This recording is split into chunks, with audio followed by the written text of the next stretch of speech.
Hello, everyone. This is Lynn Strauss and Cynthia Flores Signet, who are here this evening to issue a call to all Lightworkers for your participation in an Ascension pilgrimage to Teotihuacan.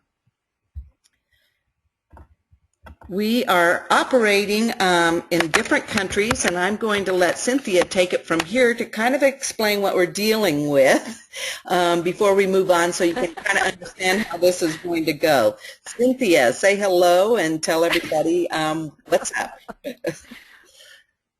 Yeah, well, I'm hoping that this is going to go just fine, and yes, I'm living happily in a beautiful mountain village of Chiapas, Mexico, but it's a challenge to even get a cell phone reception out here, and right now I'm dealing with a Mexican fiesta next door with fireworks. So I appreciate everyone's understanding that this is neither a polished nor an edited presentation, but for the most part, Lynn and I both feel strongly that it's a way of sharing with you the importance of this Lightworkers gathering in February. So thank you for your patience.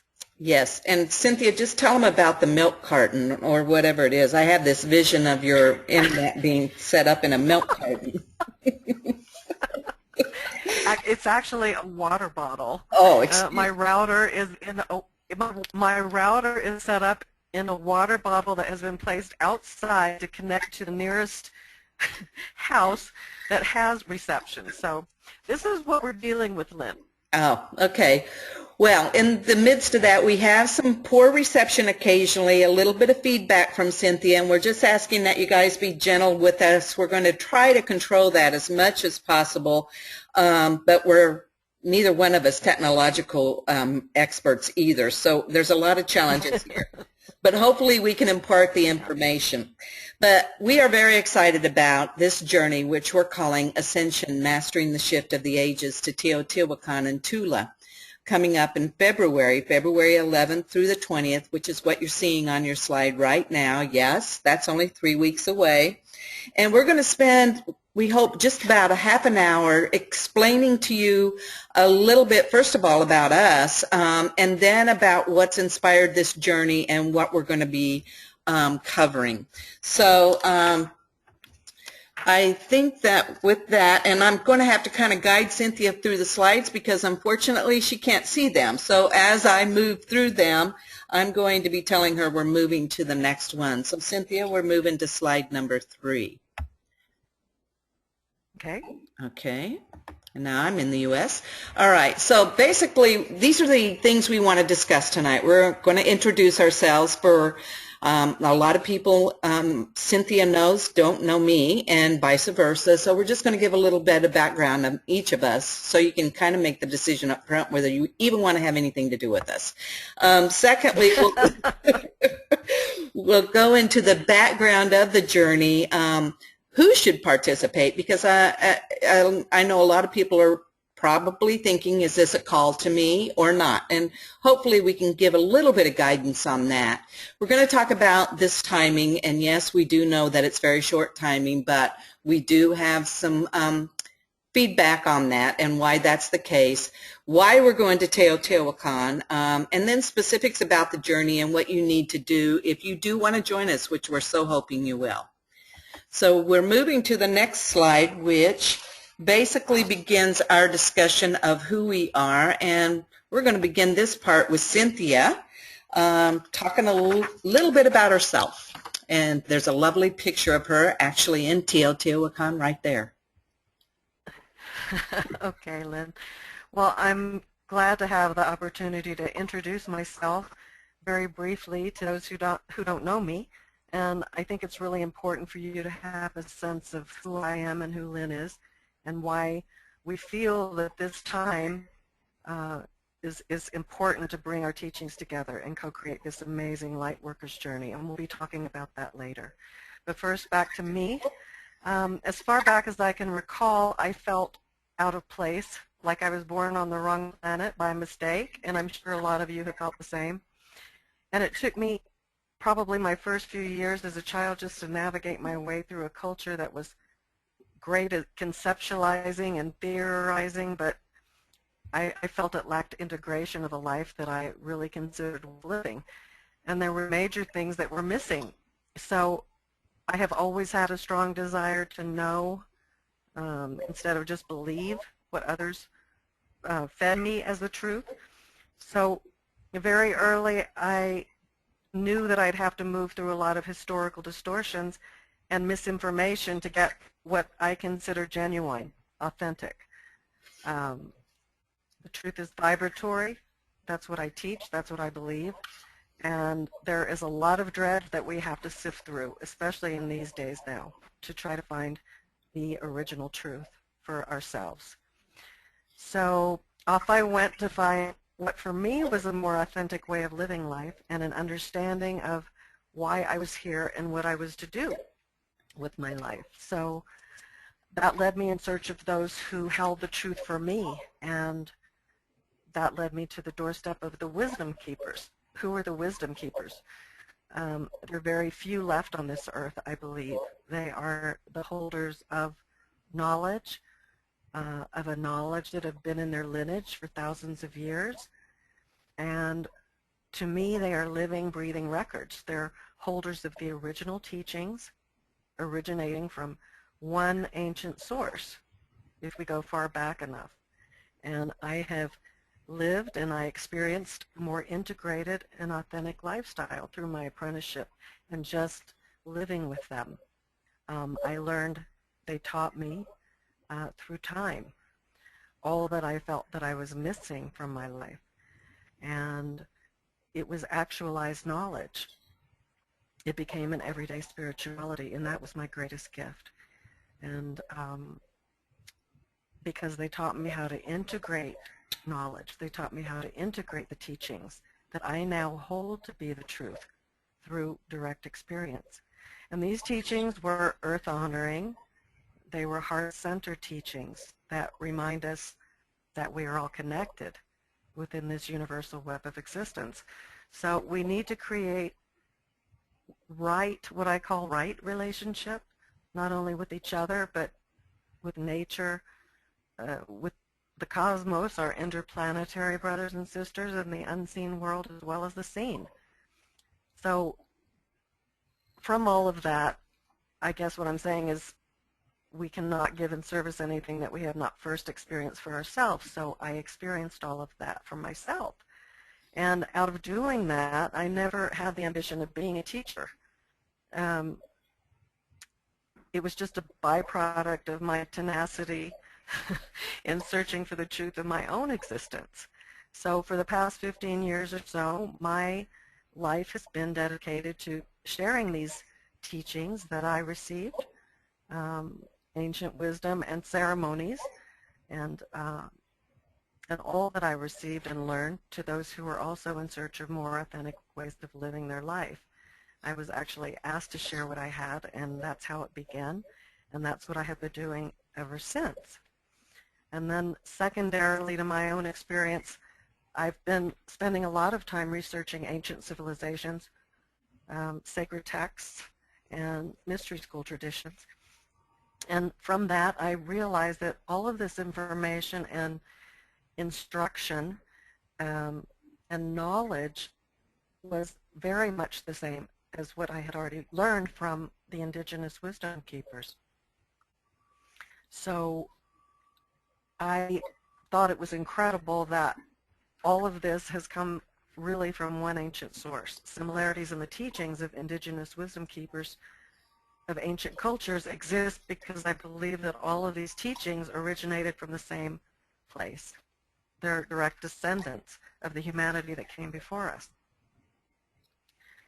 And they're the holders of the original teachings. So even though the languaging is different, the knowledge, the essence of the truth is fundamentally the same in all of these different paths.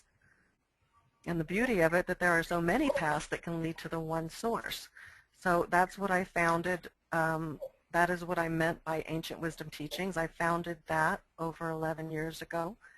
And what I meant by that was to get to the original fountainhead of truth and wisdom without having to label it or categorize it under a particular philosophy or religion or culture. So it's all inclusive. And it's necessary now to share and use and focus on all that unites us instead of those things that separate us. If you see on the screen there, I think it says one of those bullet points says I'm a catalyst. What I mean by that is I believe that my energy signature, for those of you who don't know me, is best described as a catalyst, which means that I am always sure to invoke a response, a reaction. Seldom do I do anything or say anything or meet anybody that I do not leave an impact on, and that's just the energy of my nature. And so the first name that I was given by one of my medicine woman teachers was Whirlwind, and so I just think I'll leave it at that to introduce myself to you. Lynn? Oh, very, very good. I had the opportunity to meet Cynthia in 2004, so we've known each other for a while, but really only interfaced a couple of times. And what I can say is that I absolutely validate everything she's saying. Her purity in her teachings, her passion in her teachings, and her commitment to the work is just non-paralleled in my opinion and in my experience. And I would just ditto everything, especially the whirlwind catalyst thing. She's really good at that. So. Okay, thanks. Yeah, she is. It just happens. It just happens. So, but it's very interesting to watch, to say the least, and always meaningful. I will add that, valuable. So, so to me, for those of you that don't know me, I too, like Cynthia, was searching from the very beginning. I actually remember when I was about 6 or 7, I was running away from home. I had packed kind of like what the gypsies used to do, or with a stick and a kerchief, and I'd put 3 turnips from the back field in it, and I was leaving home to go find my real family.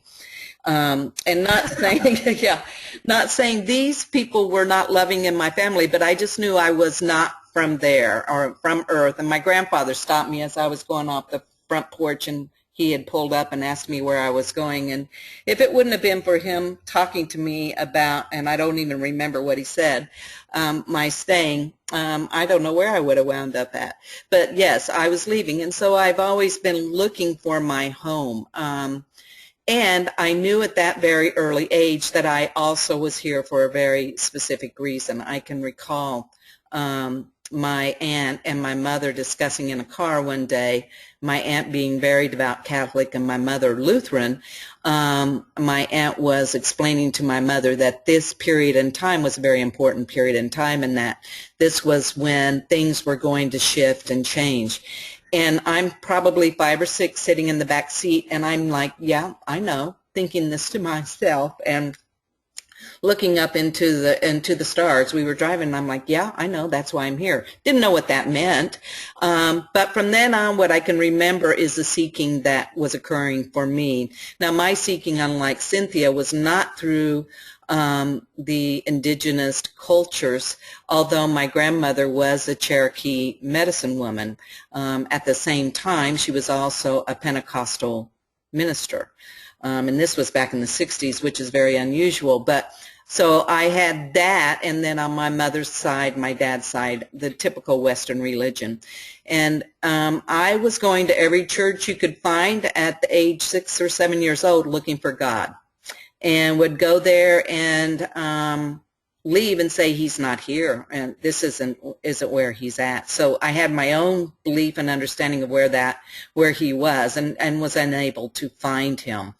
That continued through my high school and junior high, elementary years. I actually got very involved with the Rainbow Girls, which is the Daughters of the Masons, in my high school years, which started filling that hole. What I understand now is why that filled that hole was they were offering the mystery teachings, the ancient wisdom teachings. I didn't know what they were, but it really connected with me. And that's where I first began receiving what I call the esoteric wisdom teachings. And after high school, I had the choice of going and doing what my heart was calling to do, which was basically just leave and travel and leave everything behind. I didn't know where, or follow the traditional route of getting married and settling down. And of course, I had no support to go the direction of traveling. And so I got married, settled down, and started putting that hole that was in my heart into being filled by pursuing a family and a career. And so that hole never went away, but I can't say that I was receiving any real teachings at that time. I was in the material world. I did get my education as a registered nurse, my background being in the medical world, and did clinical nursing for a while, left it to go into the business world, and there I was in the sales and marketing world for about 11 years and really thrived. And each promotion was, I think, going to fill the hole that I was still filling in my heart from when I was very young.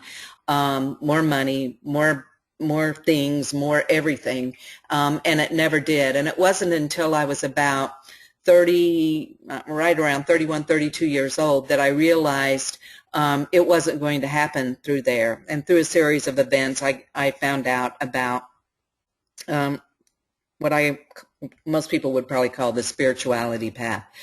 That path, for a long story short, took me through being Native American, being raised Christian, having an evangelical grandmother who was a minister, and being in the Western business healing world brought a whole mishmash of perspectives and understanding into my spiritual path.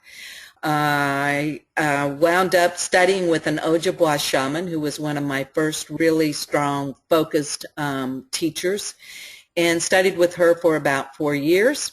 During that time, I was doing a lot of reading, trying to understand what was going on. I'd had spiritual, supernatural kind of experiences that I was wanting to understand.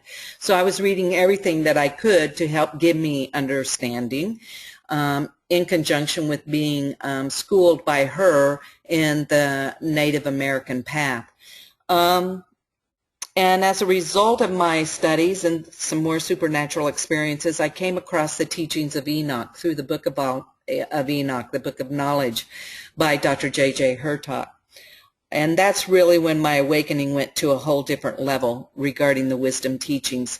It was the first time that I had ever opened a book, had any kind of teacher that could answer questions I had been asking teachers my entire life who couldn't answer for me. And it was like manna to my soul. And I understood the book. It just spoke to me clearly. And that's very rare for that book to do that with people, but it did. And that set me on this whole course of understanding the esoteric wisdom teachings. As a result of that, I ended up teaching them in groups and one-on-one. And it set me off on a course of travel through the world where I was asked by God after a 3-day visitation to go working through Egypt, Israel, Mexico, the Four Corners area, Hawaii, Peru, France, and England, to do very specific work in these sacred areas that were there. And that began for me in 1997 and ended in 2004 when I was in Mexico doing the work I was guided to do, and was doing that through a pilgrimage that Cynthia had created, and that's when I met her. Anyway, that work I later learned was all about assisting in the grid structure, which is not at all what I would have called myself, but I was taught that I am a pillar, an energy transformer, if you will. And it's a lot of explanation through that. But basically, I'm wired to receive energies from the cosmos, from spirit, wherever, and to hold them and then to disseminate them. And all of us do that, of course, but it's actually part of my soul's makeup, very specific, to do very specific work on the planet. And I've continued to learn about what that pillar means ever since then. But as a result of that, it's what has helped me with being able to be very effective in ceremony and activations, and helping not only sites but also people get to an opening, if you will, that catalyst type of thing, but in a different way than what Cynthia does, in that it's my energy field that literally creates it. So as a result of that, I was doing very specific, very individual work from 97 to 2004. I was told that I was to do it alone. I had a backpack that I had all of my possessions in, and was told to travel very specific places and do this work. That work ended in 2004, like I said, with Cynthia in Teotihuacan, when we were given a specific ceremony to do on top of the Temple of the Sun to activate it as an Ascension temple. And when I received that vision and that ceremony, I was told very specifically that the work of the grid work on the planet had been completed for the most part. There would be work maintaining it, but the actual setting up of it was finished, and certainly my part in it. And that the next level, the resources that were being used, a lot of them to set up the grid, were now going to be focused on humanity. And that the next level was helping humanity to achieve what Mother Earth had done, had gotten accomplished for her in terms of consciousness. And so since that time, that's what I have been being guided to know and understand more and more about.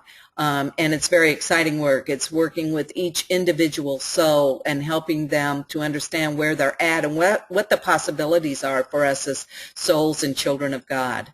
And there's, through the ancient wisdom teachings, the esoteric wisdom teachings, there's very specific milestones, benchmarks that each soul goes through, experiences in different ways, but each soul goes through. And these are the things that I have been taught about and have been teaching and help facilitate in people's consciousness through ceremony or instruction, and certainly pilgrimages. So I have been, for the most part, on sabbatical for the last 7 years, formulating a lot of this. Been fired up very strongly since about 6 or 7 months ago, and told to bring out the books that I've been asked to write. And the first one is The Tapestry of the Soul and Its Evolution, which will be hopefully launched by the end of first quarter, early second quarter. I've also founded an online Esoteric Wisdom Academy that should be launched anytime once I get this technology mastered. And then just going out and doing what I call this soul liberation. Since then, I have been called, I realize I'm a gatekeeper. We'll be talking more about these as we move on, but a pillar and a portal and a gatekeeper. And I guess that's most of what I would say. I live in Brentwood, Tennessee. I have 2 growing sons and 1 granddaughter, and happy as I can be where I'm at as well, which is in a special part of the world too. So anything we need to add to this, Cynthia? No, it's just that the people that do know me know I have a very discerning eye, and there's a lot of people out there that say they are what you said you are. Mm-hmm. And I can tell the people that are listening to this that you are exactly what you said. I have experienced it. I know you from a soul level. I have very much respect for you and for what you know and for what you do. It's very, very unique, and I have met a lot of masters, a lot of teachers along the way, and It's an honor to be back with you to do this work. That's why I'm so excited about it. We've known each other very briefly in this life. We connected at strong sacred centers, and we did work that was unbelievable, that if I told the people what happened, I don't think that it would be very comprehensive. No, it wouldn't. For them. No, yeah. I really don't. It's something that they have to experience. But what does happen is genuine, it's authentic. It has nothing to do with the ego saying that you are this and you are that. It's just a fact. And so that is why I'm so excited to be working with you again, Lynn.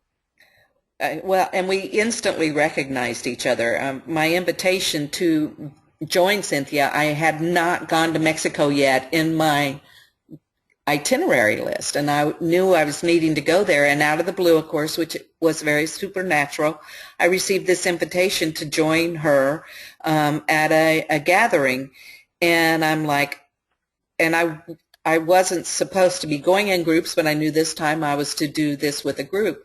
And as soon as I met her, I knew why. And we knew we would be working together. We just didn't know when or how. And we certainly knew we'd worked together a lot in past lives. So I'm thrilled to be working with Cynthia too. And absolute magic seems to occur certainly when I'm experiencing whatever around her. So I can validate that.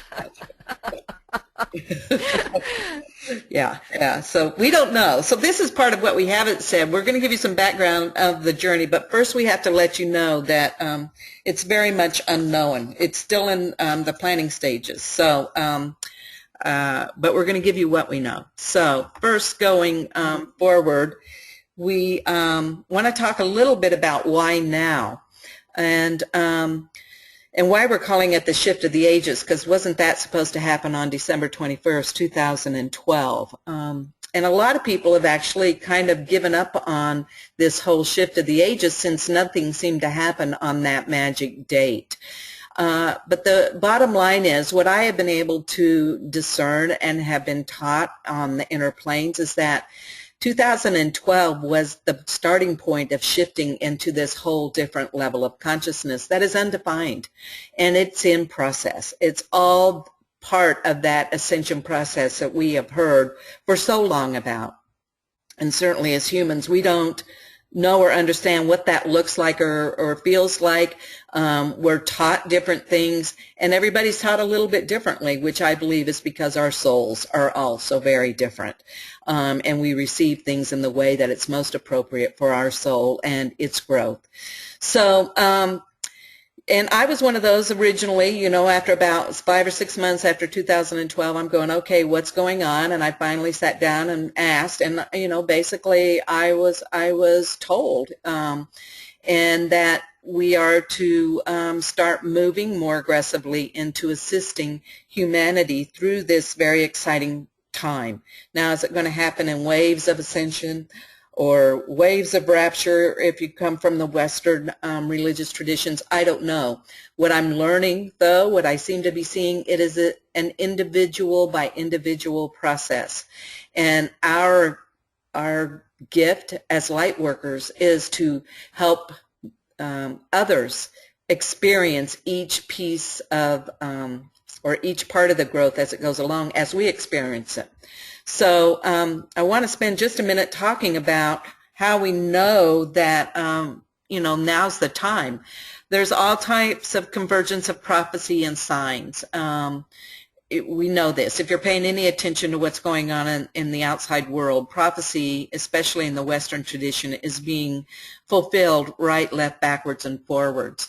And in the process of this, we're seeing a polarization occurring. The world is getting a little scarier for a lot of people, or a lot scarier for a lot of people.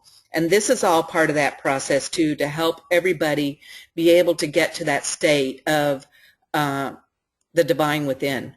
And we all need different catalysts to achieve that. If you've been on this path for a while, you know and understand that. If you're new to this, you will learn that. We all have our different trigger points, and this polarization is all part of that triggering. And so a lot of people get distressed about what they see out there. A lot of people are talking about the Illuminati and the Cabal and the Archons and everything like that, and I'm not saying those aren't real, but I'm saying in our ascension process, we need to give them no power, and we need to be focusing more on just doing the work that our soul needs to have done to get it to its highest level of love and light function. And concurrent with this, and Cynthia and I laugh about this, is that everything truly is cyclical and in God's timing.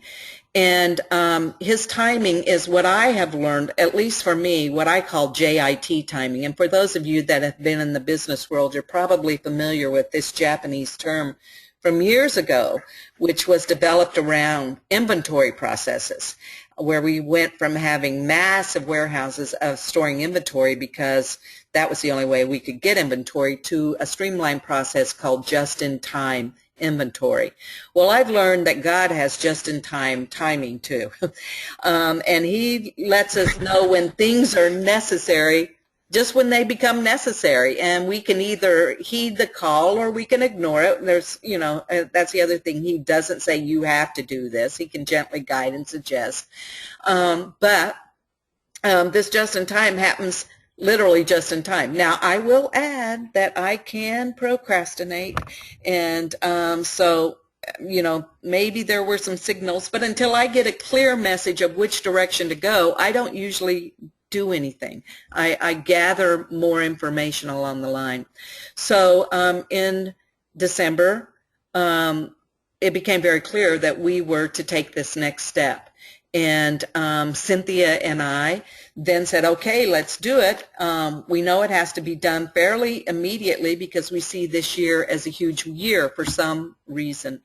And so we called the House of the Dreamers, which is where we'll be staying on this pilgrimage, to see when time was available. We were hoping more like March, April, but instead the only time that was available until July was this February 11th through the 20th time frame.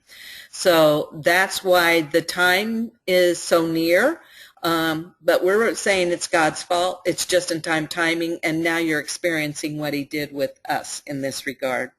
So did I leave anything out there, Cynthia?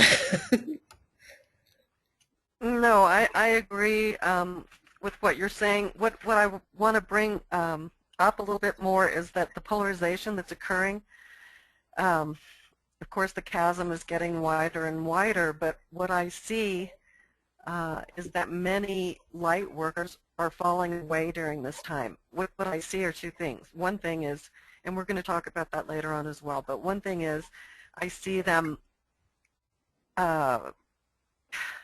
doing nothing because they don't know what to do.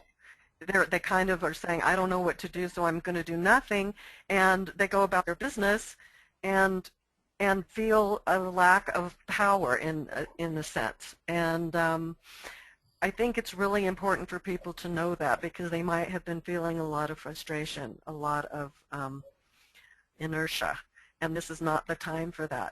I know that we don't know what to call 2015, but I do know that we've talked about it a lot together, Lynn, and I do realize that it's the call to action year that's going to be manifested in many ways, and it's very important for everybody to understand that that needs to be their priority right now.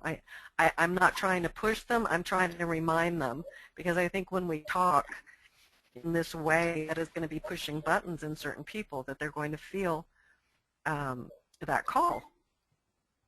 I absolutely agree. And you know, not only are people confused, but a lot of people just plain quit. I'll tell a quick story. In 2012, the summer of 2012, I was in meditation, and God came in and he said, you need to know the door is closing.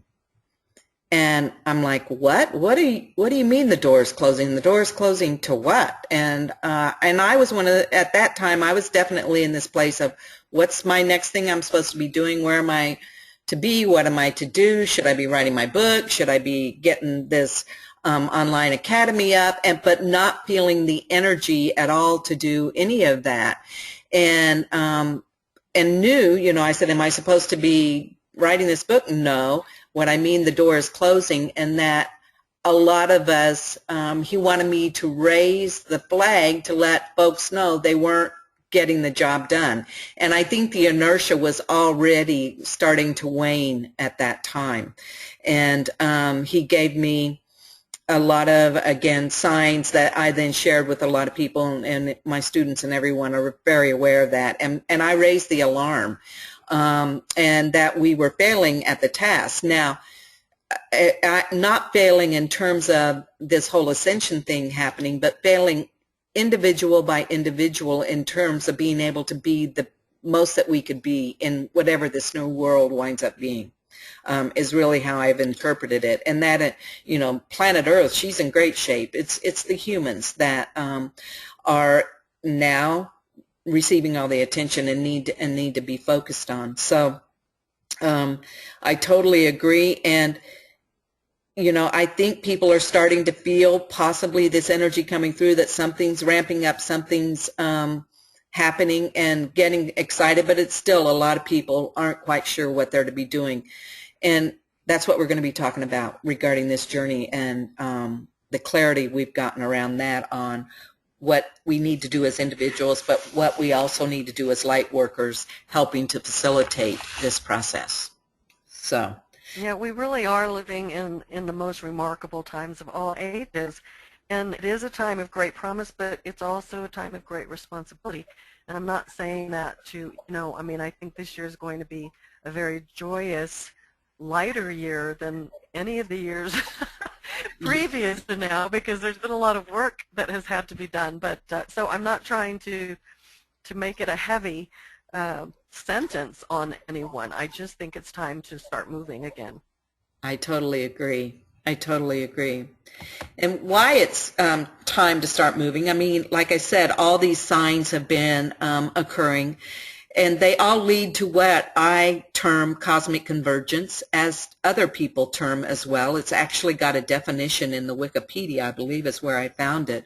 But basically, this cosmic convergence, you know, refers to the convergence of multiple events and happenings, signs and omens, trends, trajectories throughout all of the interpenetrating realms of the Earth and the solar system and the Milky Way and the universe.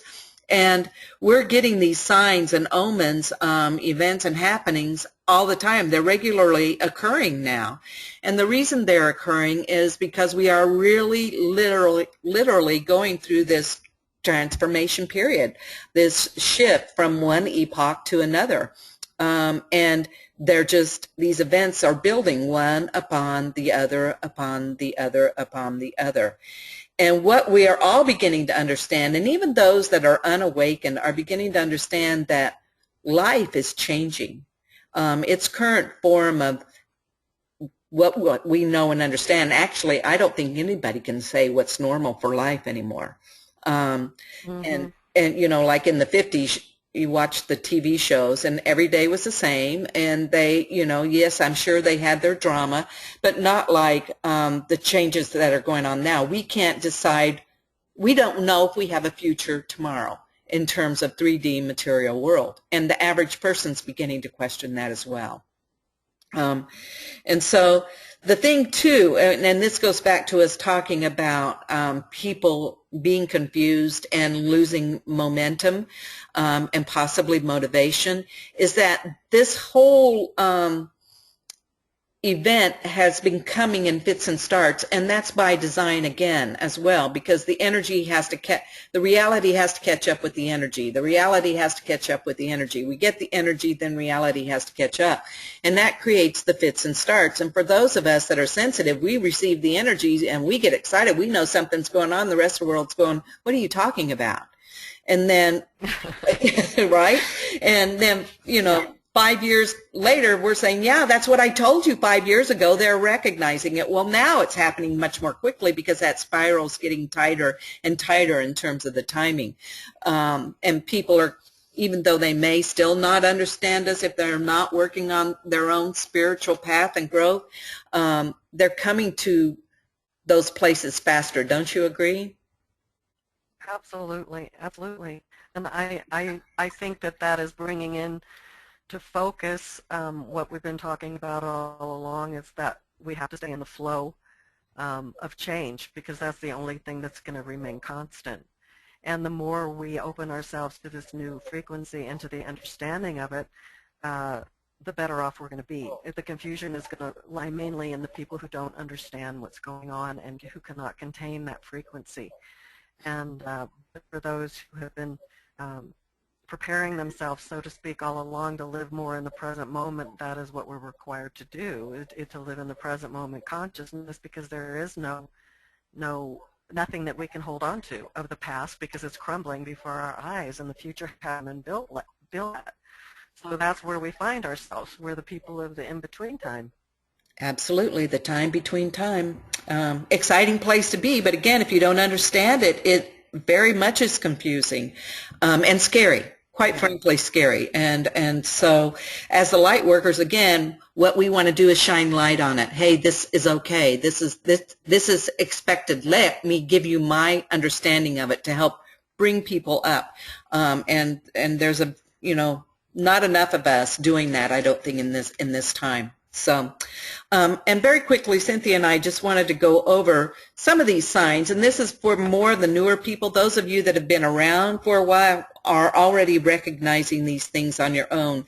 But I was talking about how these convergence of signs are occurring in the Earth and the solar system, the Milky Way, and literally the universe. We're not the only ones going through this process.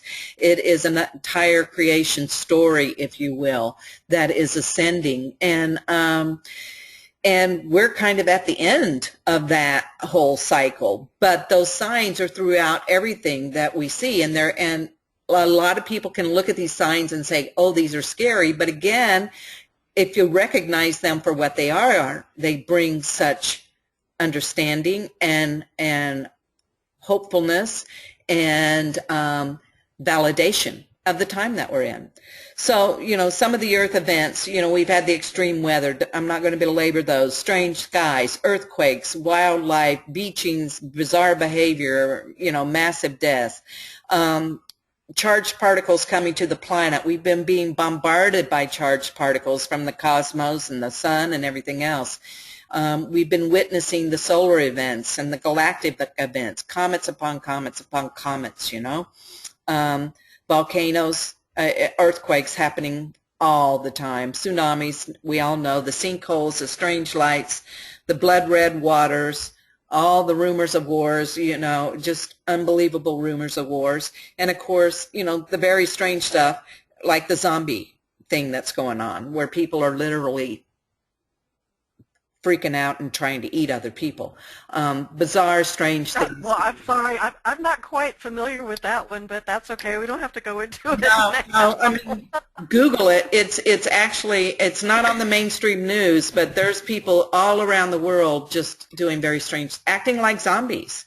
And they're out of their minds when they're doing it. So what's causing it, who knows? But again, it all converges into those very strange Earth events that are going to be occurring as this time gets closer and closer.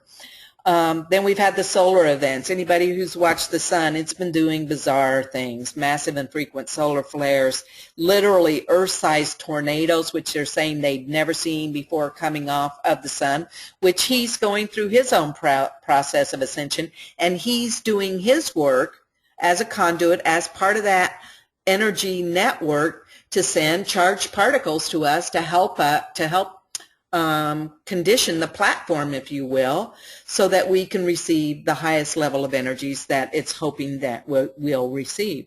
And again, the comets, it's had magnetosphere reversals, caused magnetosphere reversals for us, incredible filaments coming off us. It's just been a show in and of its own if you've been watching it.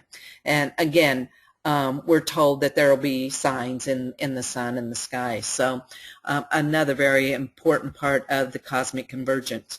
There's also been signs beyond the sun that have been confirmed by NASA, not saying that these are signs regarding this shift of the ages, but saying strange things are happening, literally seeing cosmic rays that are coming through the sun to our planet like a channel. They appear to be directly directed to our solar system and ultimately Earth. They have documented how the galaxy in and of its own has experienced a shift in its tilt. And a lot of these things like the gamma rays and things that are coming from elsewhere are helping to create our weather problems.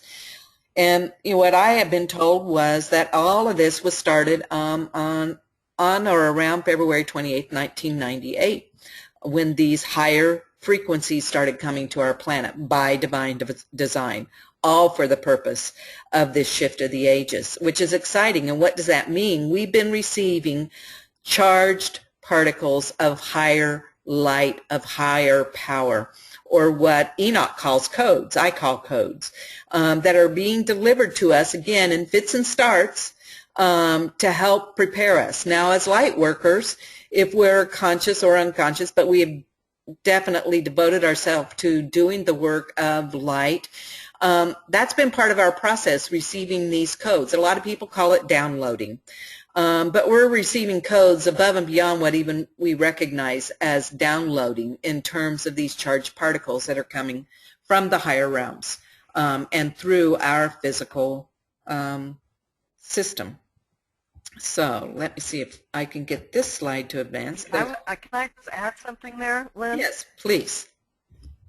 Okay, I just want to speak to those who are familiar with my work. Lynn is really talking about the same thing that I'm talking about when I describe this time as the time of the seventh ray, which is a frequency change, a frequency shift in the light onto this planet. What Lynn has just described is the same thing that we have been working with, except we just call it different. The language is different, the meaning and the essence is the same. Yes. Yes, it is definitely the seventh ray, and it's what comes through before that huge quantum leap and shift in consciousness and existence. Very exciting times, very exciting times. So what we wanted to do here was give a little bit of background on past work at Teotihuacan, and Cynthia is going to start us off discussing that. Yeah, I've been taking groups to Teotihuacan for about the past 15 years now, and I can say with all honesty that each and every time has been so totally different. It depends on the energy of the group and the vibration of the group as a whole, and it also depends on the energy that is happening at Teotihuacan right now in receiving the light from the planet. Since 2012, it's been a very beautiful and exciting frequency shift, and I literally felt it. It's wide open right now. Prior to that, the past mission and purpose, I guess, up through 2012, I would say has been what I call, and what Lynn, I think, has on the screen there is cleanup and preparation time. That is, we had a lot of work to do and focusing. At least the focus of my teachings were about doing our own personal work to understanding the self, to truly understand who we are, where we came from, so that we can open from the heart, so that we could connect the higher mind to our divine purpose here on earth. We can't skip steps. There's a lot of people who didn't want to go through the work of personally inventorying and cleaning out their stuff so that they could raise their vibration. But you can't skip steps. And those people who the light workers who I know understood that. So we went through years, actually, of doing that on a personal level. Teotihuacan is absolutely one of the most amazing places to do that type of work. It was designed for that type of work. And I saw so much transformation there in such a short period of time. It's because the energies there are conducive to that type of quickening. It is a mystery school here on this earth, and especially for the Western Hemisphere, that has been there for thousands of years. And the mystery schools as a whole, all around the world, were connected with each other, and the purpose of the mystery school traditions were to become self-realized beings. So the Toltec Mystery School was the basis for these teachings of self-discovery and self-mastery, here in the Western Hemisphere, as I said, and the pyramids of Teotihuacan has always served as a mystery school for this body, a particular body of knowledge. And this body of knowledge spread throughout the Americas, the ancient Americas. It's like going through kindergarten to university in consciousness. That's what actually happens there. It's to the people that can go in and open up that body of knowledge and go through what I call the classrooms. That is exactly what occurs. So the past mission and purpose for us was as individuals to open up to who we are, to gain self-awareness and self-mastery so that we could go further to this particular time and place and be on purpose, so to speak. I totally agree with all of that. And then in the more recent years, it was being fired up like every other sacred place upon the planet to receive the ascension energies. It literally has been receiving its own codes so it could support us at a higher level. But it had to be cleaned up and go through some corrections, if you will, which is part of what these clemency missions were. And we may talk about those on the trip a little more, but literally helping to clear the dimensions that were invisible of those energies that were lingering and creating distortion in the field that would prevent the whole process of receiving the codes for humanity, which is where we are moving into, which is the current mission and purpose. We're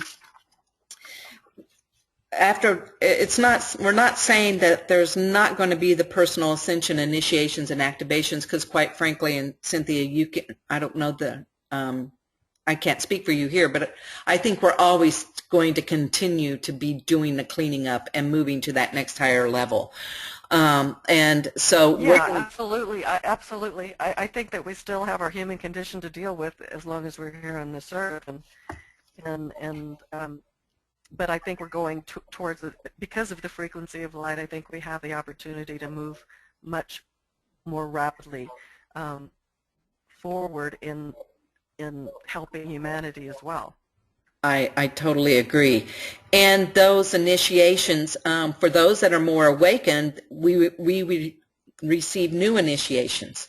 And that's part of the unknown. That's part of what we don't know about yet. We don't know how that will unfold. What I can say is that I know Cynthia believe that there's initiations that are going to come through. Each time we've worked together, we've actually received new initiations to do within Teotihuacan. So I think we can say that for sure. So that will be at the personal level for sure. But where we see the shift really happening is that those who are called to this work this time will not only be doing the personal work, but they'll be taking those initiations and receiving those activations for all of humanity. Really, it's about the offering of yourself as a conduit. To receive those codes, to anchor the codes, and then to disperse them wherever you are. Now, we've been doing that for years if we've been doing this work at all, but literally this call is about working at a higher conscious level about this in every moment when we are there, but also every moment after we leave there, because we'll literally be taking codes that I know we'll be receiving while we're there. Secondly, and equally as important, part of the work of what we know it to be at this time is to vision for humanity what that new level of existence might look like. And that will be exciting because we'll have so many different souls with so many different perspectives that we will be including in this group, we hope.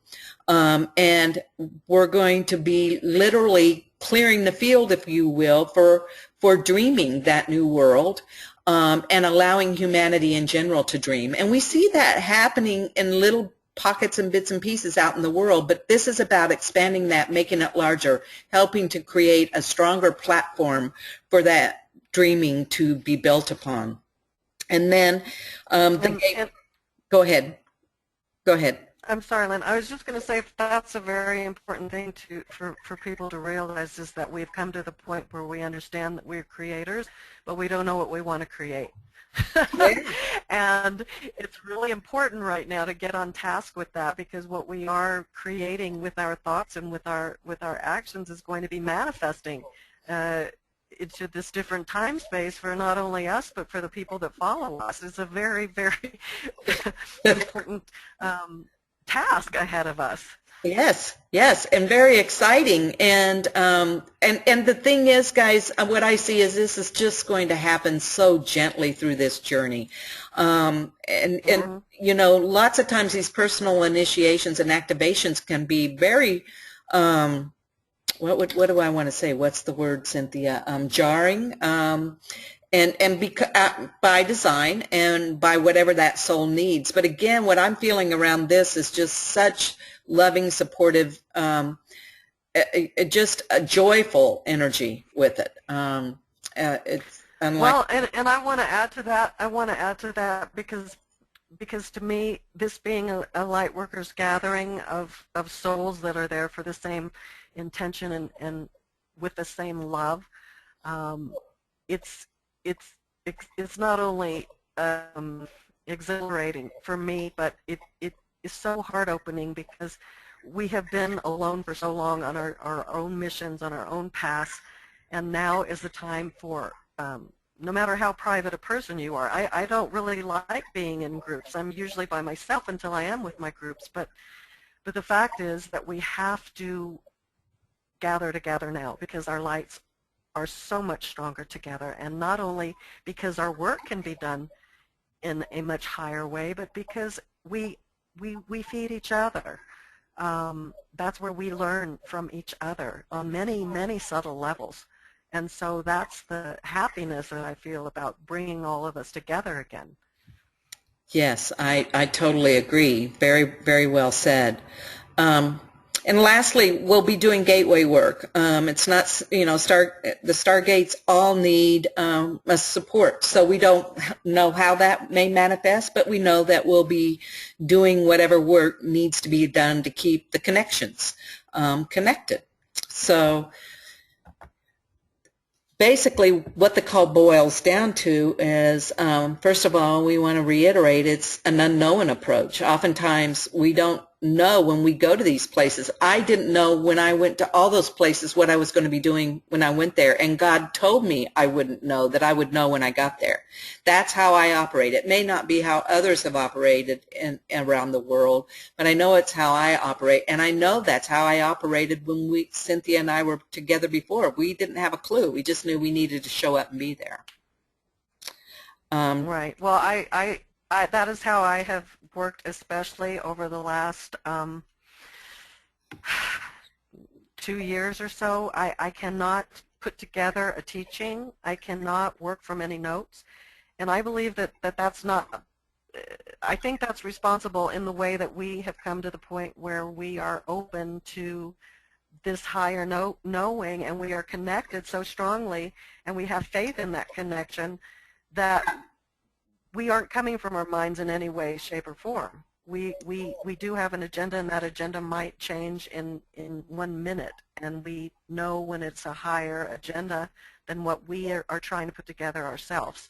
So I think that is the only way that we can work and be true to who we are and what we are there for.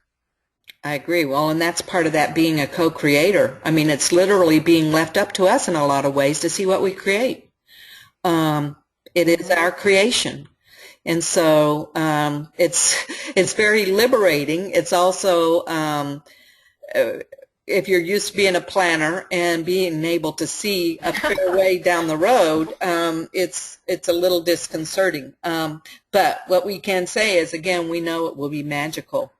So the call is also to become those pillars and portals and gatekeepers. Pillars are those beings and sites that literally, like I said, receive the codes, they anchor the codes, and they disperse them. And it takes a certain physical and soul makeup to do that. We can all do it, but some are more involved, I guess I should say, because it's part of their soul's mission and purpose.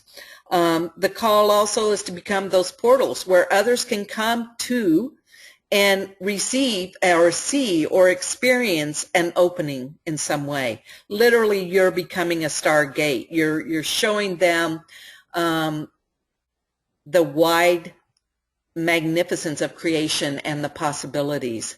And that's what a portal is, whether it's a sacred site or a person. And literally, portals and sacred sites, you can have multi-dimensional travel much more easily. Well, I don't know if any of you have ever been around people energetically where just getting around them, you find that you can, go into meditation better. You receive downloads easier. You're more readily connected. That's a portal experience that you're receiving.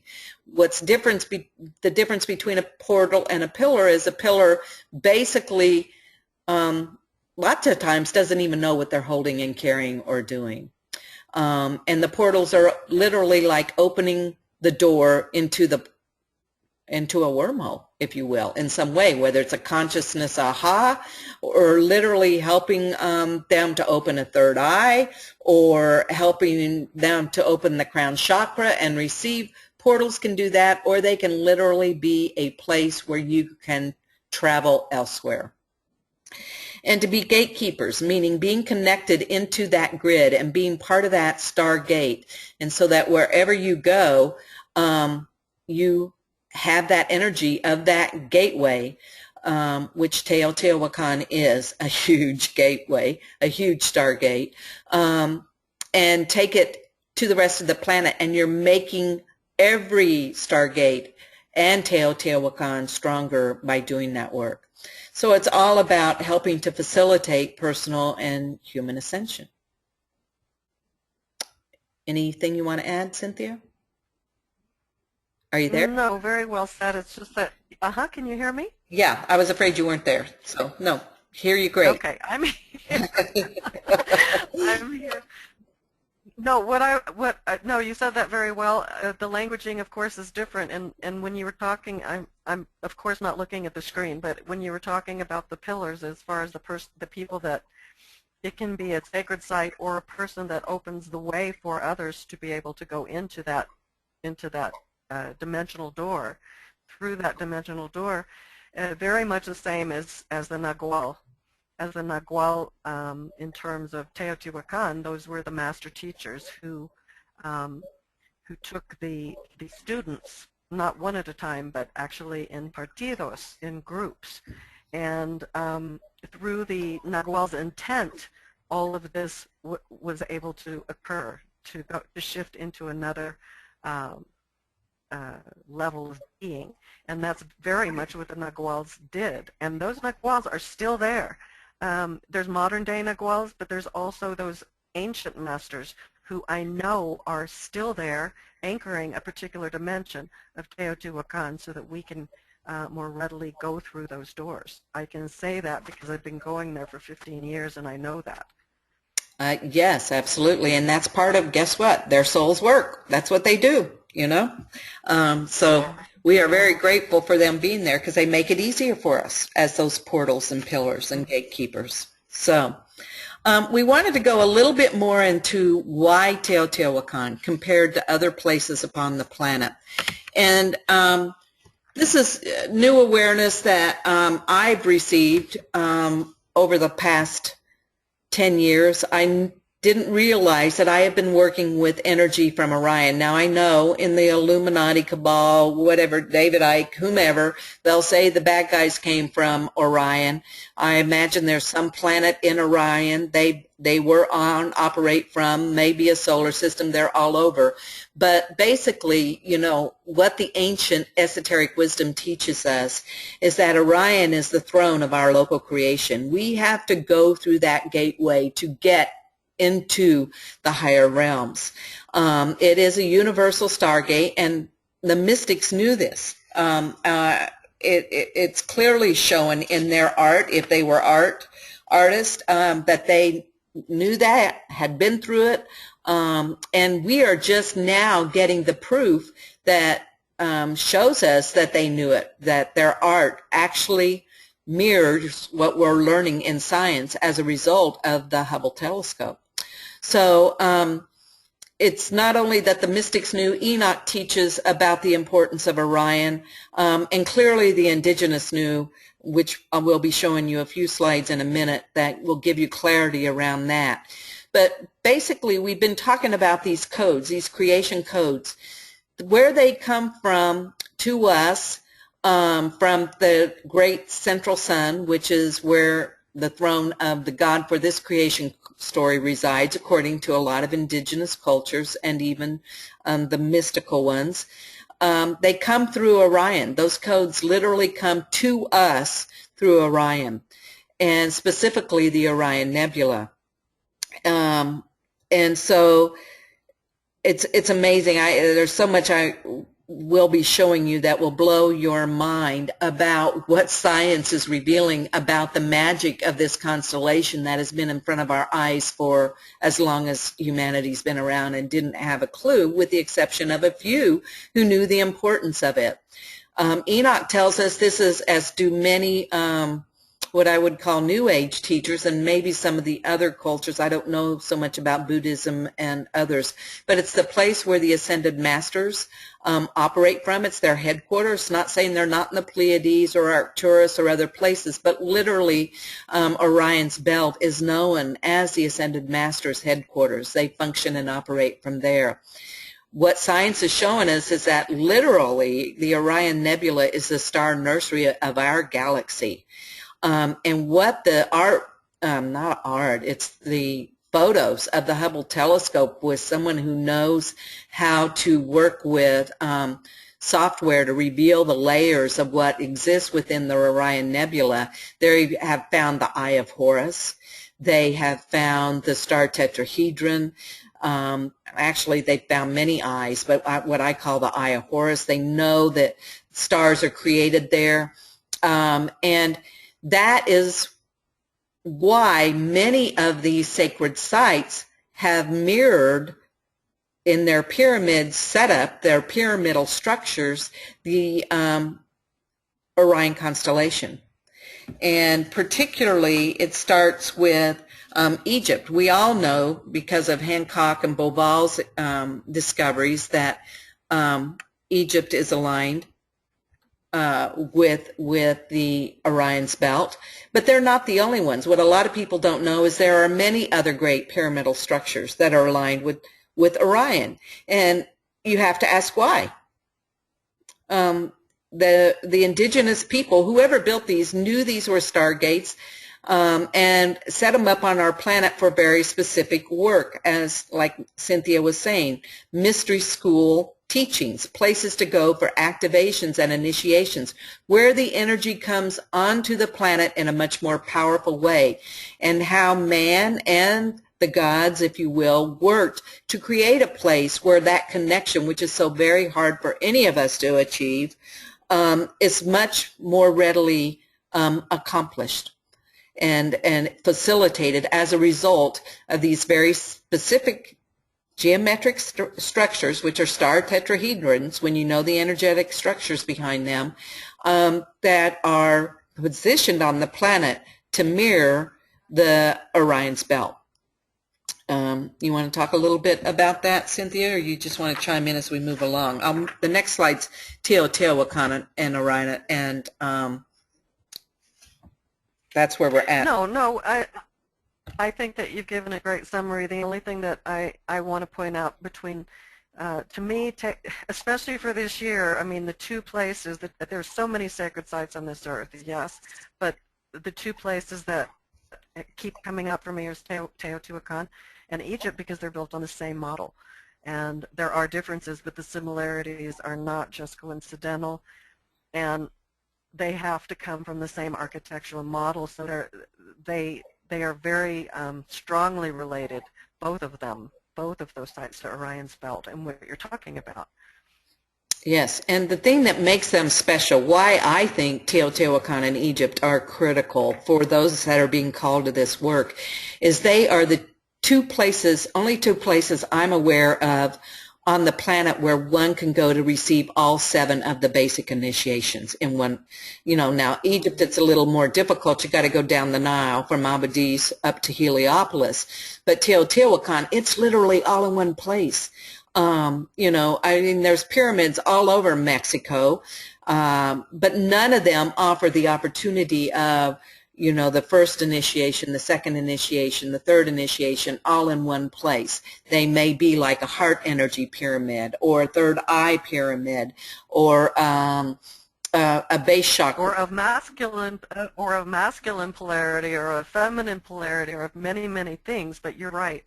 There isn't another place that I know of besides Mexico and Egypt, besides the Teotihuacan pyramids, that you can do all of that easily, and that are open to that type of energy so strongly. I've never experienced anything like that. Absolutely, absolutely. And so what the slide shows here is, it's not a mistake that these complexes were designed in the way in which they were. They literally mirror the 3 belt stars. The major temples in them mirror the 3 belt stars of the belt of Orion. Absolutely just exciting and phenomenal, and why these places are so very powerful for personal and planetary work. So we've already discussed this difference between pillars and portals and stargates. What I want to point out is that the stargate is what Teotihuacan and Egypt are. They are literally ascension complexes where we can further accelerate our ascension process, but where we can affect very powerfully the ascension process on the rest of the planet. Now, a lot of discussion's been going on through various circles that I have observed around the 144,000. And that's what, whether that's 144 people. I mean, Enoch literally breaks it down to the 144 and the 144,000, and I'm sure there's multiples of that. But these are the ones that I think are consciously going in and doing this kind of work in some way, shape, or form in these places upon the planet. They're conscious of what's going on. Certainly, they're part of the 144,000 that are doing this level of work. If you're being called in any way, whether or not you accompany Cynthia and I or not, but your heart has a strong desire to participate in this, that's what this work is involving at this point in time. It's literally to become those pillars, portals, stargates, so that these energies can move throughout the planet, and we can literally create that 100 monkey phenomena.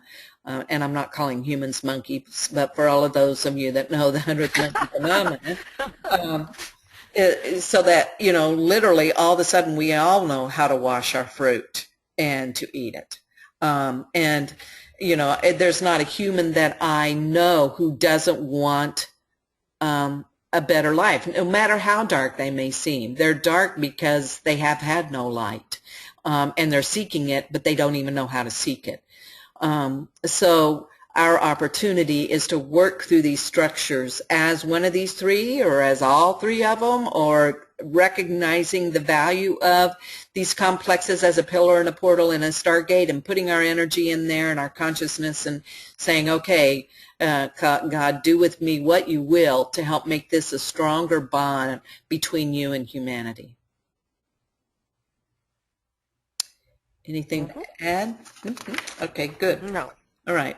So we've somewhat talked about already the mystery of Teotihuacan, but why don't you talk a little bit more about the grid system and what you understand it to be in terms of what the teachings have said along the line? You've already touched on a lot of this, but maybe summarize it. Well, I've already talked about a lot of this, and the way that I teach really is so, is through story, I teach in a different way than you, and I think that's why it's so valuable to put both of our energies together. But what I really want to point out about the mythology of Teo is that ancient texts and the stories that have been handed down in tradition that have that seed of truth in them, whether history wants to recognize it or not, is that Teo, they say that Teotihuacan was actually a place where the gods lived. And the story goes that that is the most important to me, the most fascinating to me, is that there existed an epoch of time before this one when the earth experienced major calamities and the entire earth fell into darkness because the sun failed to appear in the sky. Well, I think that we've gone through several epochs of that, and that's all in the indigenous stories. But basically, this last time, in the fourth sun, the gods gathered at Teo because only in Teotihuacan, throughout the entire earth, they say that there was a divine light that burned through the darkness. That's the only place that contained the light. And it was in Teotihuacan, through ceremony and a certain process, that the gods got together for humanity, so that the sun and the moon appeared once again in the sky and that the earth was saved. So this is an extremely significant story because it's speaking on where this new sun that we are now living in was brought into being, which is our sun now. It's the fifth sun. But now, through the thousands of years that we've been on Earth, now we're going into the grand cycle of things again. And we are once again in an epoch of time, in that transitioning time for another sun to appear. The frequency of a new sun is being born, and a lot of the indigenous people call it the sixth sun. So Teotihuacan has represented a light on this planet through the epochs of time. I really truly believe that it's one of the few centers, along with the Giza pyramids in Tiwanaku in Bolivia, that was here before the flood. And it has always remained a light and a center through the epochs of time that we have gone through.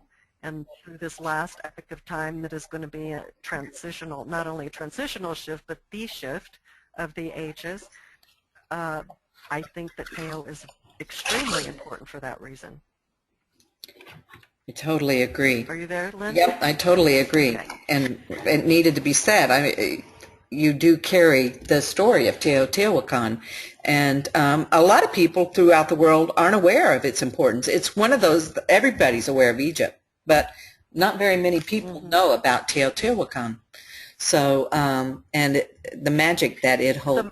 The mystery, yeah, the mystery of Teotihuacan can be felt the minute that you walk onto the runway, which is the avenue. I mean, the avenida that they call the Avenue of the Dead, but it looks like a huge long runway. And I remember the first time that I set eyes on that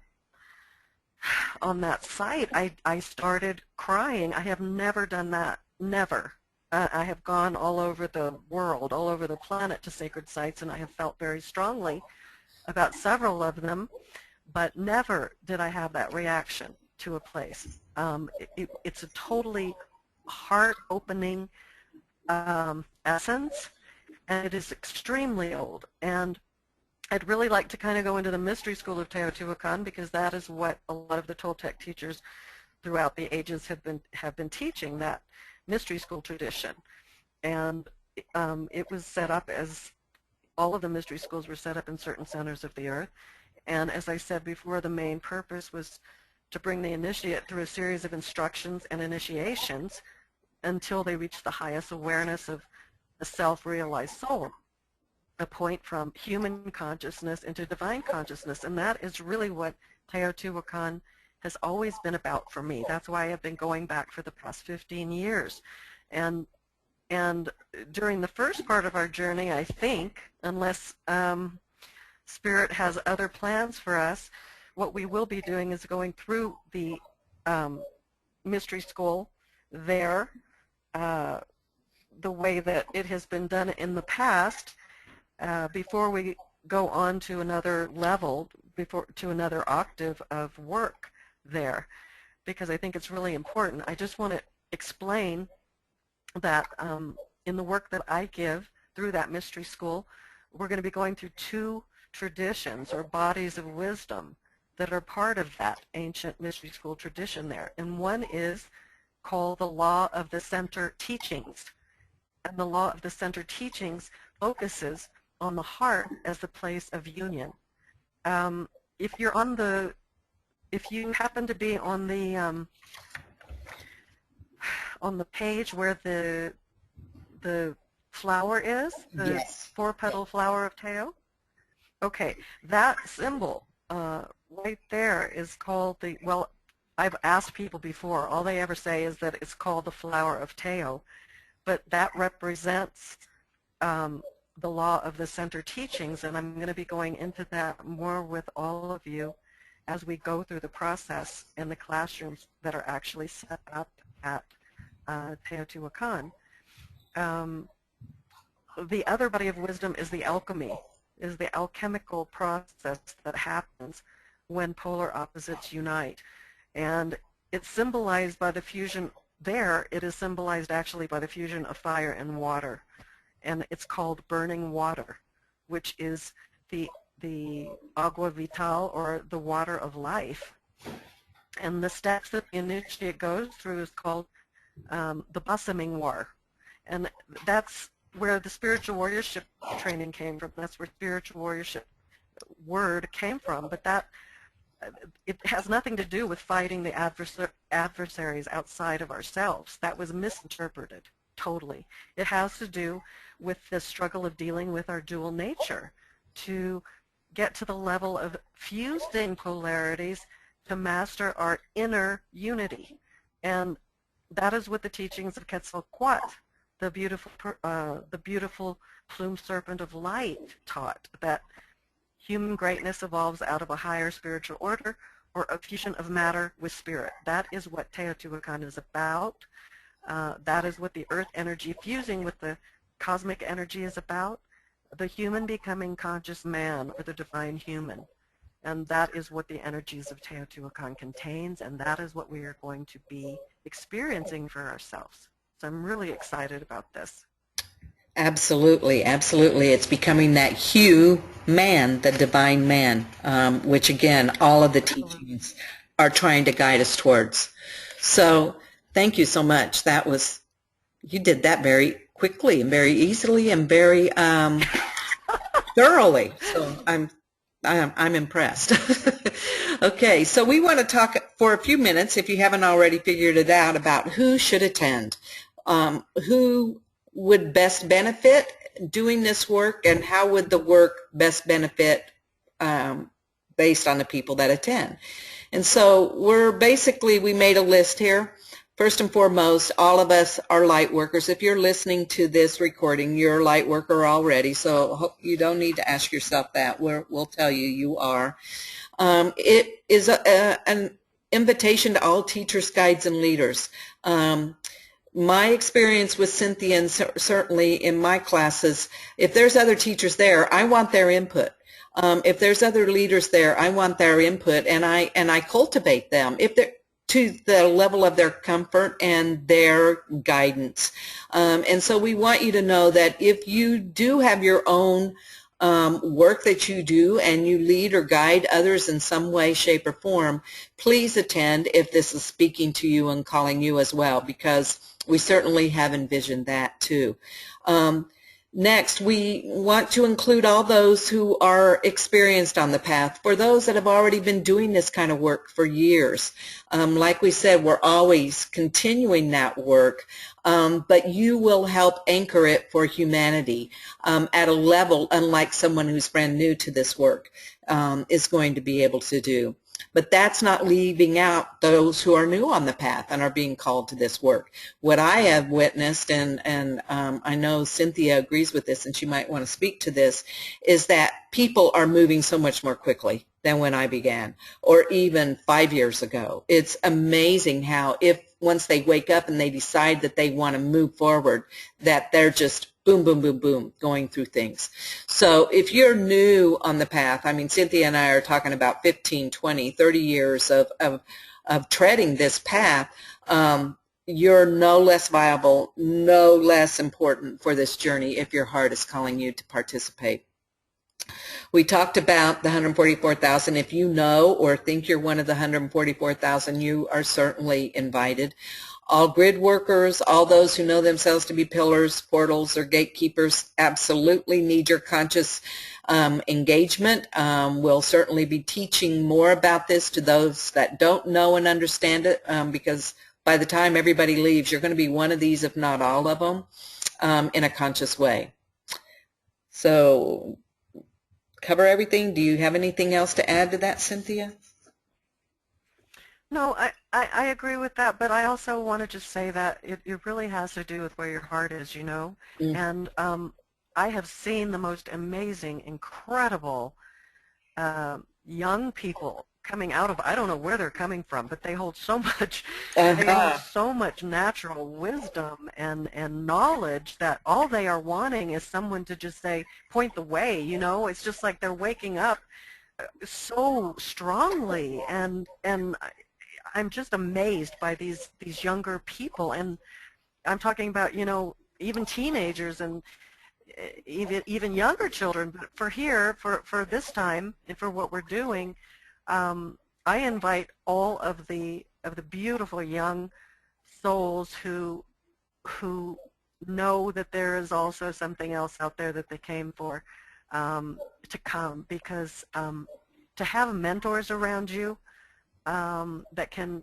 open the way very quickly for you is a beautiful experience, and that's what this is all about. It's a quickening process. So if you feel that you should be part of this and your heart is open to this, then that's a reason to come. Absolutely. I was just talking today with a girlfriend at lunch about the amazing young people. I just get so excited and thrilled, and I mean, they know what you're talking about, and they're hungry, and they're excited, and they're curious, and they're wanting to make a difference. It's just a beautiful thing to witness. And which, by the way, is another one of those cosmic signs, those convergence signs. So a big one. A big one. So it just one reason I get excited is it validates to me, yes, this is happening. You know, so much of what's going on is happening in the invisible, but that's one of the very visible signs that's a very visible positive sign that, wow, yes, we are indeed in the midst of this process. So I'm very excited. Right. So I think to have a mix of people there is the most beautiful thing to have, because if they're just open to an agenda that's mainly led by spirit, and they know that they're there to help in a group situation to spread more light, they don't really have to know anything else than that, because it's going to be taken care of for all of us.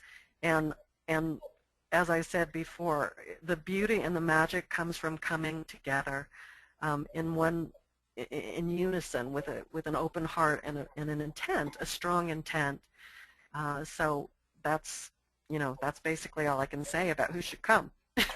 Absolutely, absolutely. And we're so excited to meet everybody who decides to come. This is going to be great.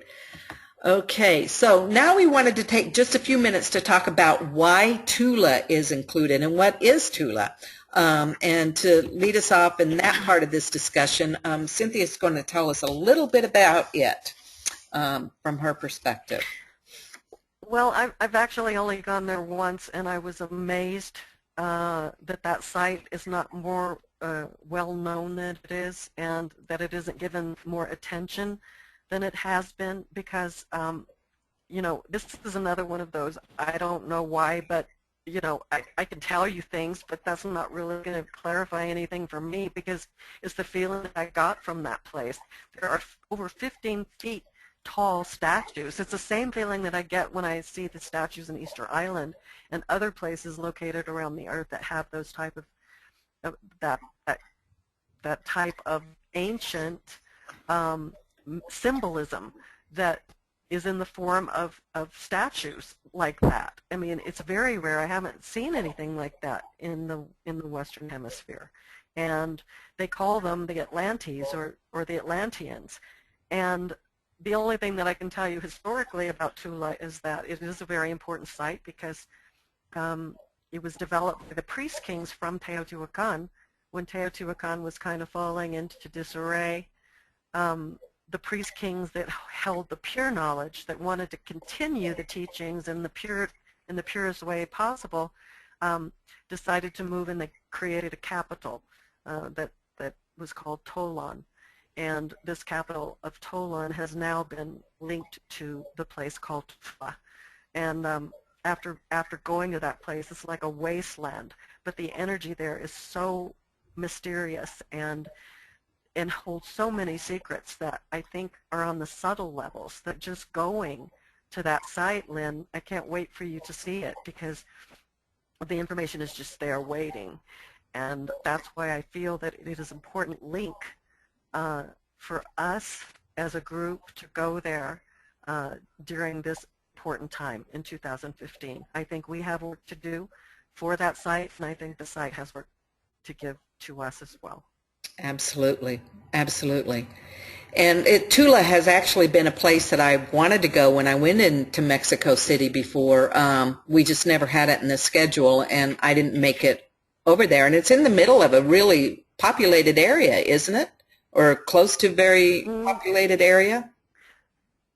Well, I don't know. It felt really desolate to me. I didn't go through anything else but a couple of villages, so I think it's pretty. I don't know where it is. Yeah, probably all I did was go, and I can tell you that it's set up exactly the same. It's a little replica of Teotihuacan, so I'm sure that it's linked with Orion as well. And it just has an energy of its own also that needs to be further explored. So I'm excited for us to be able to do that when we go. And I just wanted to talk a minute about the name Tula.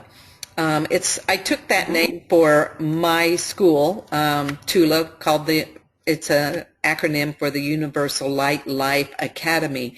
But I did that for very specific reasons, because Tula is known as, by many of the ancient cultures, any place on the planet that had the TLA sounds within the name was a place that was connected with the throne. And we're talking about the throne that's in the center of our creation. And those places were always identified as gateways or stargates to the greater cosmos. And all of the major complexes were actually designed to a very specific plan, which were called Tula complexes. So in teachings that I have been given regarding the Enochian teachings, that's one of the things we've always been guided to pay particular attention to, is any place that has the word Tula within it. And here this place is actually called Tula. So, yeah, so no doubt in my mind that it's a very important power center on the planet. Again, highly unknown by most upon the planet. But clearly there's work that it's going to do with us and work for us to do with it. And I'm really excited about going there, which we will be going to Tula the last day of our journey once we conclude our work at Teotihuacan. And so now that we're talking about the specifics of the journey, I'm going to move to the next slide and let Cynthia talk about the experience and what's actually included within that. Yeah, well, the beauty of this, as we talked about before, is that everything is in one place, and I seldom have that happen. I mean, when we go to Egypt, we go 50 million places. When we go to the Mayan centers, we go 50 million places. A lot of that time is taken up just in the transportation part of going from one center to another center. Here, everything is together. Everything is concentrated and in one place, and the experience is magnificent because of that. It's very easy for us to stay in the energies, and many Toltec teachers of modern day have brought their groups to Teo for years, as I have for the past 15 years or so, but the normal length of time when you include 2 days of getting there and going is really only 4 to 5 days of actual teachings. That's nothing, and yet they can accomplish a lot with those 4 to 5 days on this particular journey. But we're going to be going through that Toltec Mystery School teachings, but much further beyond that this time, much further into knowledge that has been untapped as of yet, and further into cosmic principles, because that's the time that we're in now. It's different. What was there before is gone, and now we have to create something different, and we're going to take from that body of knowledge what is still there to take, and we have to go further into the cosmic principles. through activation and initiation works. And all of this absolutely requires more time. I'm sorry, but we have to have at least 10 days of your concentrated attention here so that we can fully go into this time space, this eye into sacred time, because we want this time to be valuable. We want it to be exactly what we've been talking about. 10 days is a blink of an eye in the work that we're doing, and it's going to go so quickly. At the end of it, you're going to say, I cannot believe that we've been here for 10 days. I feel like I just got here. I promise you. So that is why we're asking of 10 days of your time. And because of that, we have tried to keep, I don't know, this might be in the next slide, but I have to talk about the price, because the price is such a reasonable price. Yeah. Okay, well, we're going to be talking about what's included in both of these, but everything, as I said, is going to be included in this time together. If you've never been to Mexico, a lot of people are going like, oh, I've never been to Mexico. Well, it's ridiculous, because when they get here and they find out how beautiful the people are and how easy it is to maneuver around, you know, they lose every fear that they might have had, because there's nothing to be fearful of here. We meet you at the airport and we take you back to the airport. We go by private van from the airport as a group to Teotihuacan, and we remain in Teotihuacan until we leave. So the time that we're together is concentrated. It is uninterrupted time, and the energy that we create together and the bonds that we create because we are able to stay in this energy together is unbelievable. It's unbelievably magical. It includes 10 days, 9 nights of accommodations, double occupancy, but if you want your own single room, you can have that. It includes all meals. It says 2 delicious meals per day, but what that really means is, I mean, we're fed all the time. You feel like you're eating all the time, and it's delicious food, and it's actually 3 meals, because we have one at the end of the evening as well. So don't worry about the food. You're going to be fed so much. And it includes everything. It includes the entry fees. It also includes some things that might come up unexpectedly that we could participate in, and that usually happens anyway.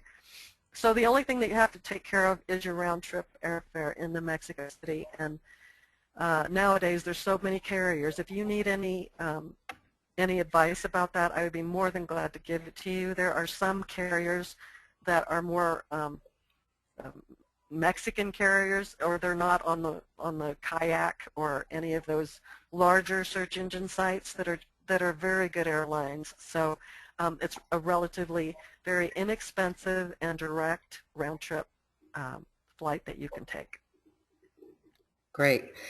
And so you want to go, did you say the cost? I don't think you did. I've moved to the next slide now with the cost on there. If you want to talk about, I mean, the bargain of this. Yeah, the cost, yes, it is a bargain. And when you consider the regular Toltec teaching events were somewhere around 4 to 5 days of teaching, and that is usually at least $1,000. This is double that, and this is with 2 teachers, where I consider, you know, you're going to be getting so much more. It's not information. It's knowledge. It's initiation. It's ceremony, because we're coming from that place with all of the participants, and we made it as reasonable as possible, because we do know that everybody isn't on the same economical level, and I don't want that to be something that stops someone from coming. And as I said, this usually discovers teaching for 10 days for 2 teachers, but it's a very, I said right. It usually just includes the teachings and nothing to do with lodging and meals or your fees or anything like that. So. Right. So it's for the 10 days. It's as minimal as we could go, and as I said, everything's going to be included in that. So you have to.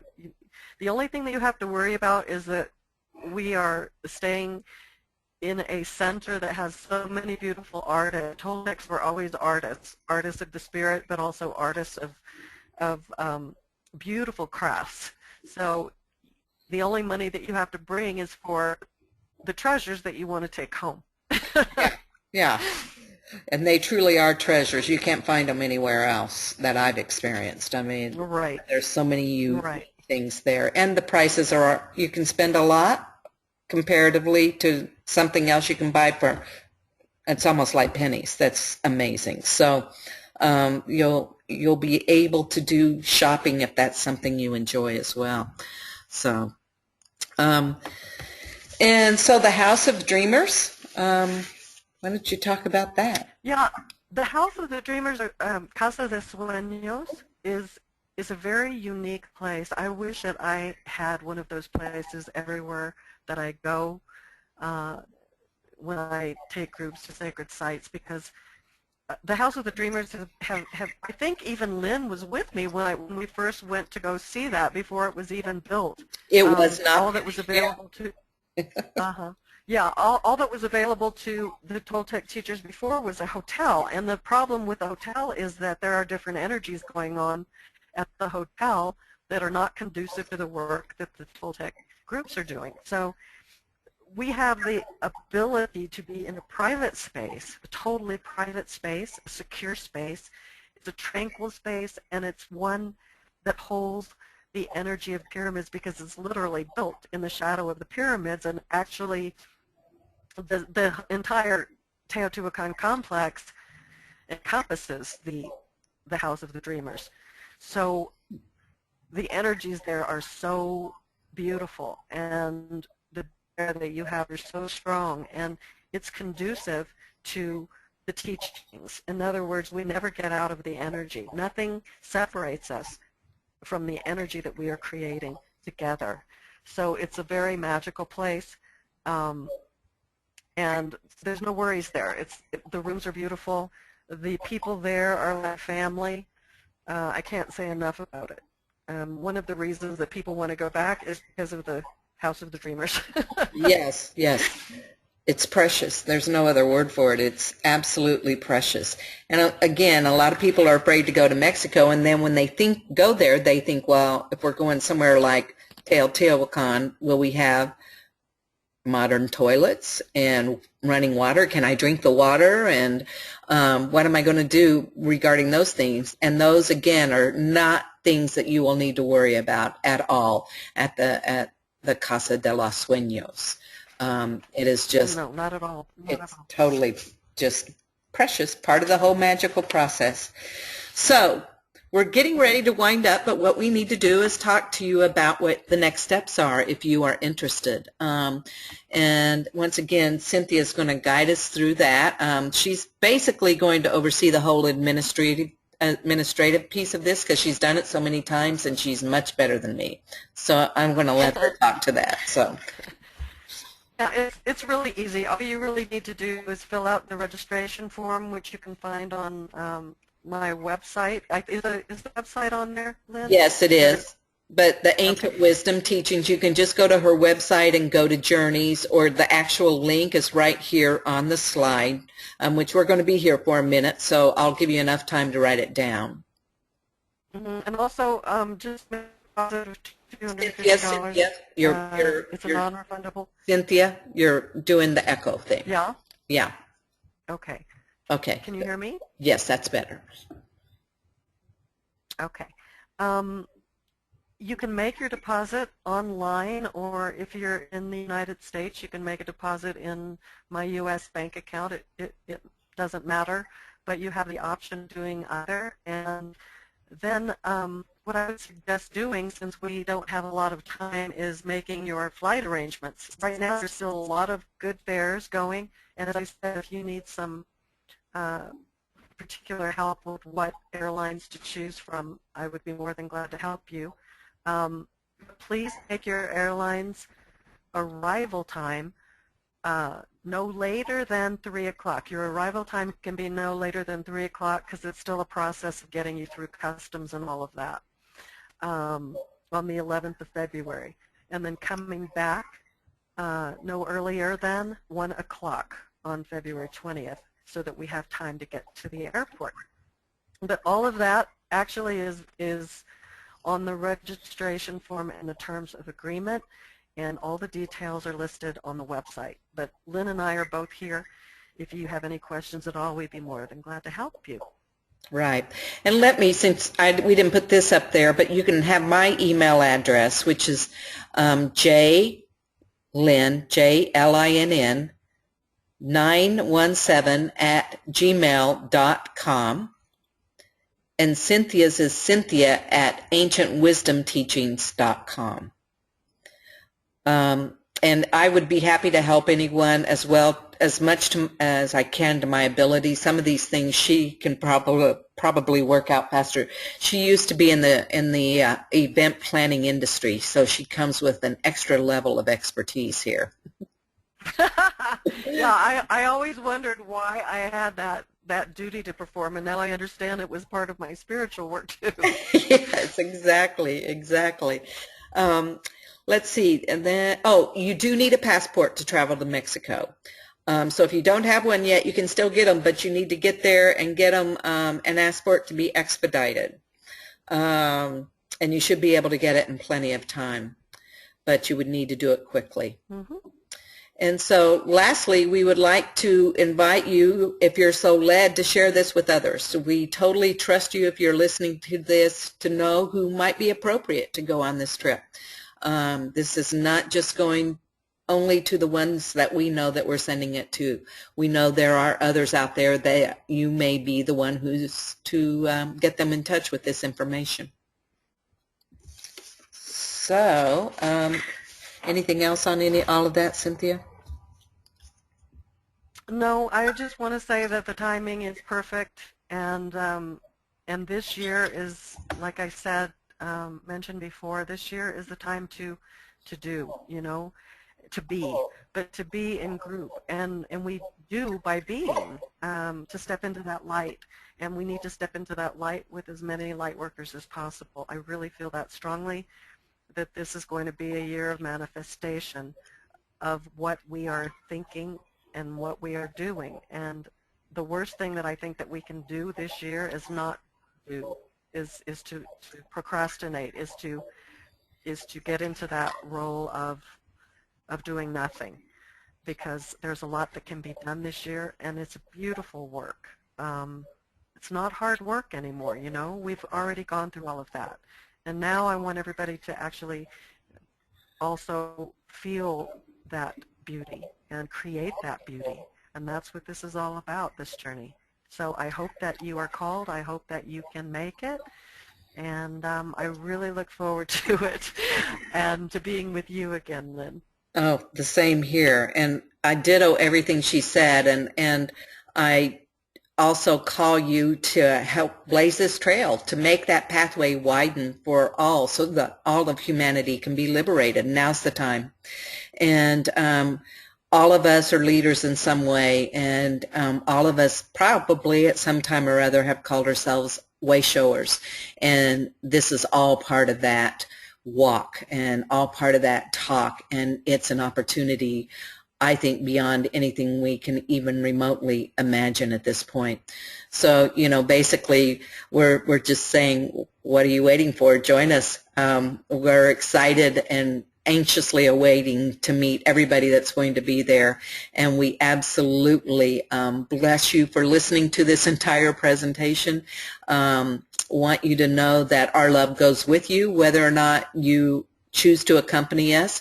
Keep in mind that following up this trip, there is a trip in May to Egypt that will be building upon this. Or if you can't make this one, certainly stay in touch at Cynthia's site for the Egypt trip. And that is, do you want to say anything about that one real quick, Cynthia, or you just want to leave it there? About Egypt? Yeah. Oh my gosh. I mean, what don't I want to say about Egypt? I mean, it's I've only gone there once, and the thing is that knowing I'm going there with you as well, there was a reason why I waited until this year. and there was a reason why I picked May, because I don't pick the dates. They come to me. And I just can't wait to find out what that reason is and to go through the experience that we're going to be going through together. So yes, absolutely, everybody's invited to both, but if not possible, please try to come to one or the other. Egypt is going to be an amazing journey, and we're going to be doing it in a way that few people do it. So if you're interested in that, the details are on my website as well, and Lynn will be accompanying me. And this work that we have to do together is sacred work. It's contract, and it is soul work on a group level, on a soul family level. And I know that it's going to be gathering those that are part of our soul family that we have not seen in this life yet, and it's also going to be gathering together those that we already know and who have worked with us before. And my heart is just so happy because of that, and I know that that is going to be the case. So I look forward to seeing you again. Me too, and God bless, and don't hesitate to contact us with any questions or concerns, and we'll see you in Mexico. Good night, everyone. Yay!